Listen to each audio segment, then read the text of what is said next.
Our costs are going up, and the way they're going up at the moment, we've got to consider very carefully whether it's worth using electricity on some of our systems, and it's making it very difficult to get the extra margin out of our crops.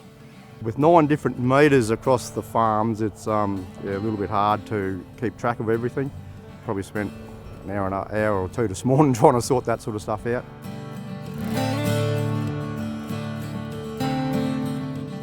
The Agricultural Energy Tariffs project is a collaboration between UQ and Queensland Farmers Federation, and we're really interested in how farmers are using electricity, when they change tariffs, and how the current tariff structure suits their operations. Thanks to Energy Consumers Australia, we were able to interview 35 farmers across Queensland and parts of New South Wales. The demand for our power is very sporadic. We need the electricity when we're irrigating because we don't do it by choice, we do it by necessity.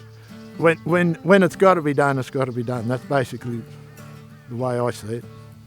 In our farming structure, when we can be flat out for 6 months of the year and not use it for another 6 months, it's probably not flexible for that side of things. There's lots of things calculated in which you can't do from one year to the next. It's season by season. The design of the system at the moment is trying to force us off some of our tariffs. Well, when the tariff for your daytime use is about 2.5 times what you could buy it for overnight, and your nighttime use is the same price as you can buy it from the general supply, I think there's something wrong with the system.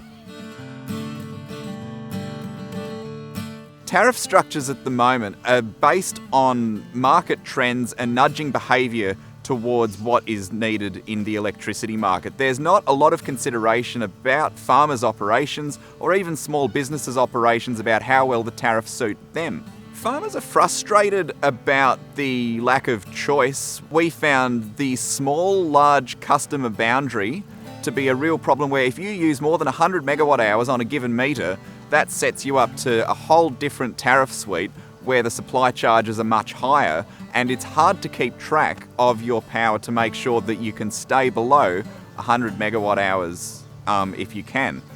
We found some farmers were considering going back to diesel because the price of electricity is that high, and there's potentially poor environmental outcomes that are possible as a result of changing tariffs if you're pushing farmers back to diesel, or if you're incentivising them to water during the day when they used to be incentivised to water it at night, which is obviously better from a water efficiency point of view.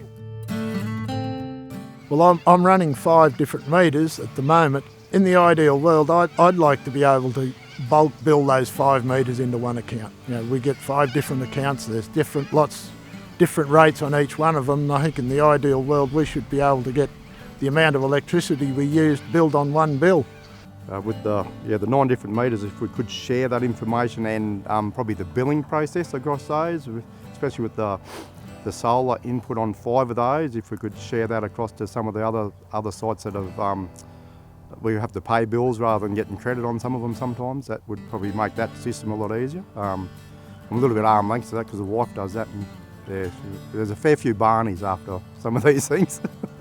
Now that we've got this information, we can take real stories to the government, to Ergon, to the QCA, to be able to share with them how farmers use energy. It gives us further evidence to talk about potential new tariffs and new ways of educating farmers about how they choose tariffs.